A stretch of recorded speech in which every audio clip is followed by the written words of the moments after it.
back to the channel. Today we are putting the engine together and putting it back into God's gift.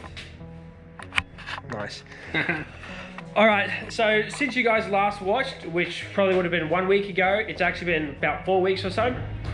In the meantime, Jaden has fully stripped down, we've flipped it over, we've replaced all of the main cap bearings, big end bearings, re-torqued everything, cleaned up all the pistons, re-honed all of the bores, replaced the Welsh plugs, replaced oil pump gaskets, all that other stuff, fitted a new turbo drain for our turbo, fitted some new tough mounts. We are going to take this off to do a few other little things. Inlet for the turbo, oil pressure, pretty much oil pressure feed, there we go. Pretty much everything on the engine is good to go. We've got some ARP head studs here. We're the most boring stage. Yes, so that's why we weren't going to film any of it, because it's very nitty gritty, just maniculous. Maniculous, is that the right word? I had to check all clearances with plastic gauge, piston ring gaps with defiller gauges, piston fly. Yeah, it's not really interesting. There's a lot of other YouTube channels out there that do engine rebuilds, and they'll explain it and do it a lot more better than what we will. So that's why I just thought. That's my first time, so yeah, we don't want to get the online abuse. I rebuilt a couple of truck engines, but I've since realised that they just sort of get slapped together. So yeah, if you want to watch someone properly rebuild this, there's other YouTube channels for that. This is just, I didn't want to have like weeks worth of content of rebuilding the bottom end. It's all done now, which is the main thing. So this is the big stuff with the head going on that we have redone. I don't think this bench was here last time in the video. So here's our new head with all our other bits. We've got our new workbench here. Here's that forward-facing plenum that we were discussing before. It's all been painted up, ready to go. Big news, our Heltec 750 Elite, that big bad boy, is here. We've got a wiring harness too. We have a wiring dude to come up and wire that in because it needs to work with the car, obviously, and all that.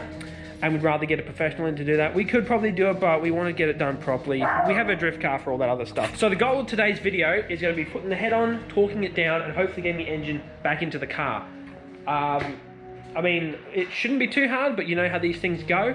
And we'll take you along for the ride, the journey, and we'll see how we go with that. So you may be wondering what we're doing with all this paper all over the engine. So, well, engine bay. We are going to repaint this, so we're just doing a home job with what we have with a bit of paper.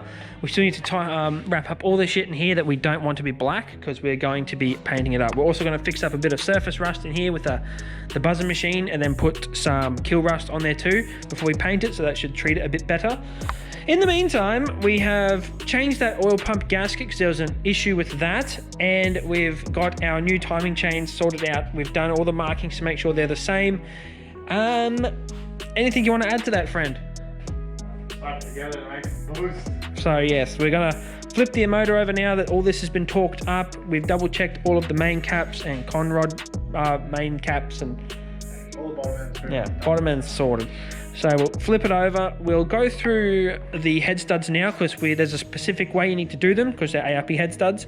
And also we spoke to a little engine builder and we have some ball bearings because the studs are longer or they're too short. We'll discuss that once we get to it. Okay, everything in the engine bay has been masked up. I'm in the process of wire wheeling any small bits of rust we have in here to get that sorted. Meanwhile, the boys have hooked up the timing chain. It's all been sorted, all run in. Cover's been put back on. Balance has been put back on. Next step will be head on. Well, we have to do, yeah, we got a few other little things to do. We've got some still to go on. I didn't actually notice that was off. So I've been so busy in here. But yeah, it's all coming together. We probably will be at the same stage. I'll be ready to paint and the head will need to go on. So, okay, all done. Our first coat of the rust protection has been applied. I've cleaned it all down quite well for what we've got here. No runs and no fisheyes on it. So, pretty happy. I'll do probably one more dust coat with the rust protection, rust kill shit, and then I'll go over it with some primer. So I know that the rust kill is a primer, but I'd rather just throw one other dust coat of primer over it. Then I will hit it with the flat black paint. I probably could just leave it at this, but I'd rather just go over it so we have a few more layers to protect it because, yeah, it's an old car. We sort of want to fix all the rust. The most rust was down in this corner where the battery used to be, so I have pretty heavily wire wheeled it, and then I've coated it a few times just to fully protect it because we don't want it to We don't want it to rust, especially after we're doing all this other work with the engine here. All right, the time has come to finally put on the head gasket. Now, you can normally put shit on this. Not shit, but like a copper spray. We're not doing it because it recommends we do not do that, but it is... But it's an MLS and it didn't have it on it from standard. But just, you know that on different engines and shit, you can put a spray on here to help it. But yeah, make sure when you put a head gasket on that all your holes are lined up. Otherwise, you're not going to have coolant flying through the head. But it's pretty straightforward with this one. On some head gaskets, they can be almost identical. So either sides, just make sure they are fitting in the right way. This one is sitting pretty. Next step is to grab the head. So we've got, oh, here we go. You're bringing out the other one.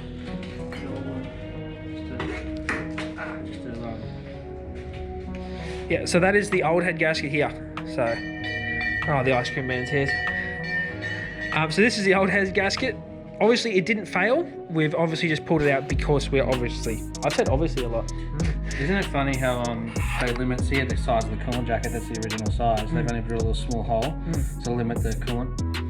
I could be wrong, but limit the cooling. No, we're going to go with that, Jaden. So it doesn't obviously, if you have too much coolant flow, it's going to keep it cold in it. So you got to slow it down until they actually do something. I could be wrong again. But... The internet will tell you if you're wrong. Oh, they always do. Prepare for it. So yes, that is the old one. Here is the new one. Time to whack the head on. Now, we'll go over what we're doing with these head studs because Atomic Engineering, is that them? Atomic Racing? Atomic someone have told us we need to put ball bearings into the bottom of our holes here. It's on the info page as well. You put a ball bearing because they're too short from ARP factory. So you put a ball bearing in between, into the block, drop it in the hole so it props up the stud. And that way... These studs just go in by hand tight with no lube. No lube, and that's not how we like to do it. We like to have it nice and lubed up. Anyway. Alrighty.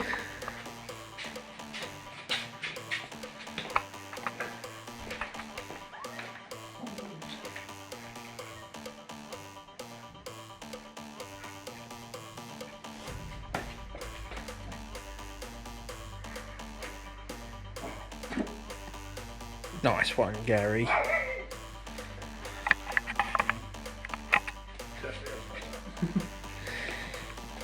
So this is the issue that we're talking about. It's a bit cold, as you can see. It's not not fully sticking out. So they need to be a lot higher out, and that's why Atomic and probably other people have also recommended to put the ball bearing underneath. You don't need to worry about the ball bearings being an issue. They are normally made of hardened steel. So it's not going to be, you're not going to wind this down and then crack it. Also, ARP head studs, they're only finger tight anyway. All the freaking forces come in when you put the nut on. So we'll take our measurements, put the ball bearings down. If they're not going to work, we're going to have to fish them out, or we'll take it all apart and flip it over again. So we'll do a few trial and errors and see how we go. All right, so you can see now these studs are sitting a lot higher. If you want to do the honors there, big dog. Oh, yeah, it feels wrong. So we chuck those in there, then we'll drop our studs in, and then it'll sit at the right height. And I remember only finger tight with ARP head studs. And before you start carrying on, because I know someone's going to be like, why'd you do that? It's what the professionals have told us to do, so that's what we're going to do. The new nuts, it should come with some assembly lube, so we'll use that when we're doing it so we get the correct torque. Meanwhile, I've done a full nice primer job on the engine bay, looking rather tidy if I do say so myself. We'll let that tack on while we finish off the engine, and then barbecue and beers, eh? Barbecue. Sorry, it's just an ongoing joke at work. Alright, so we have to do in the sequence that is on our Haynes manual. Start from the center, spiral out to the outside. Our first torque setting is 40 Newton meters or foot-pounds. That's from the ARP side. Yes, so we go with our ARP settings. Not the book, because the book will be for factory head studs. Which are factory bolts, bolts, which are different. So we're going off the ARP. Make sure you guys go off the ARP website as well. Next one. Did you spray in the lubricant? Yes, we've put lubricant in. But yeah. Oh, you just. you've got the bottom flange of the nut, and then you also got the washer too, which is dry. So that's going to put a false tension. It may only be a couple of Newton meters, but it's still, 3 inches a lot. 3 inches is actually above average. Yeah. So yeah, we want to make sure everything's lubricated correctly. It creates excess drag, which gives you a false tension. So they lubricate it. Cue the time lapse.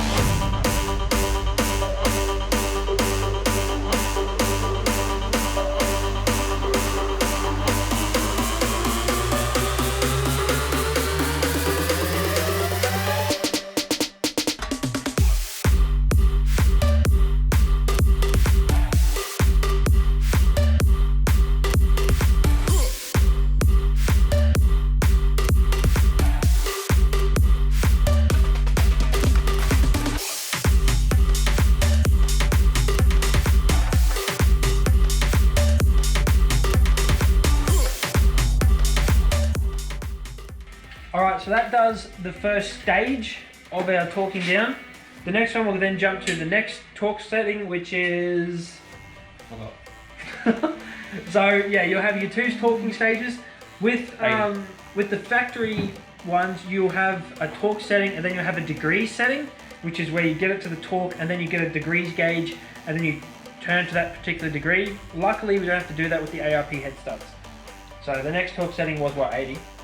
And then how many more stages? We have 2 more? 110 and 120. So we've got a few more to go. So repeat the process a few more times. So we'll continue with the time lapse now.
Oh, I've got equal protrusion here. So I had the book out, had it upside down so we could match it all up. It's been a while since I've done a head job. I haven't done a head job in a while. You reckon? Alright, next step will be chucking the cam in, torquing that down to spec, and then winding it over by hand to make sure it's not going to bind up, and if it binds up then Pull back up. we go home and leave with Jake. Get on the beers. Yeah, get on the beer, this James problem, man.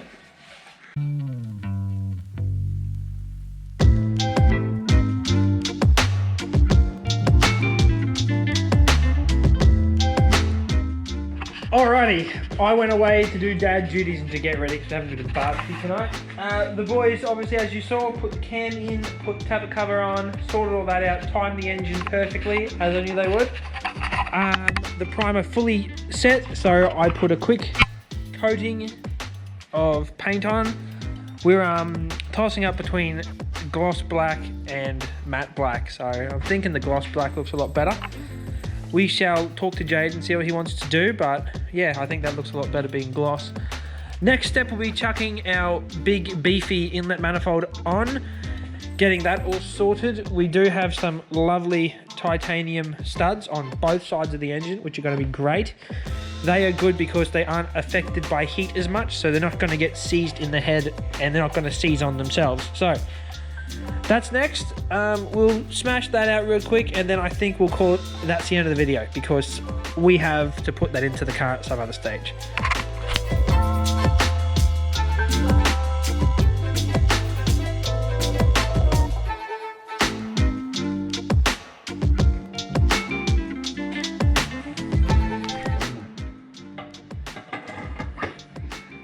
And there we go, one new intake manifold with a forward-facing plenum. Nice bit of kit this. This utilises the factory bottom end. So the original one is under here. I think a similar system is on the BF that Connor has here. So pretty easy to do. You can just whack it off, chuck the new one on, and there we go. Whack it off indeed. So to be able to have that, you have to obviously remove your batteries and all the other shit to be able to run that. So we've done all that. But look how good that looks now. So we'll do all this up, and we've also got the titanium studs, which I think we talked about before. Yeah, and we've got some Bosch 980 to 1150 injectors. The big boy injectors, so we'll chuck those on. Are they E85 compatible? Yes, for all the 85. For all the E85s. Is this going on E85 or 98? Straight E85. I'll put it Oh, really? That's because Jade's not a pussy like that. Well, some of us want to have fuel economy. Builder, like you're just doing the wiring, we'll be putting a flex fuel plug there. So eventually. Ah, okay, sweet. So yeah, so we'll whack in our injectors, and then it's pretty much, that'll be it for the video.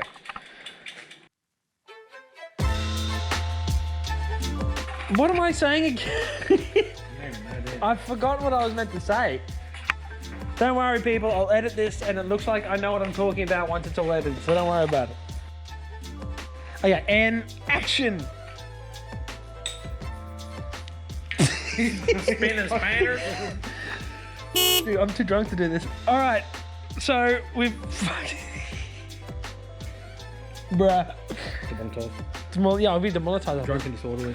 All right, so we've fitted up the water pump, we've fitted up the alternator, we've fitted up all other brackets. Our next step will be to fit the... Thermostat housing. Good. sorry, keep moving forward. Okay, so we've finished buttoning up. Dude, this is hard, eh? You finished? All right, so we finished buttoning up all the accessories. Got the water pump, alternator on. We're fitting up other sensors here, and then we should be good to go. What else? That's it. That's it? Sweet. All right, that's the end of the video. Engine's sort of together. The engine bay's been fully painted. We finished that off. We're gonna leave it there because we're starting to have a few brewskis and having a barbecue now, so not much filming is gonna happen. Anything that does happen is not gonna be worth filming, at least not on YouTube. Anyway, thank you so much for watching. Keep on boosting, and we'll see you in the next video.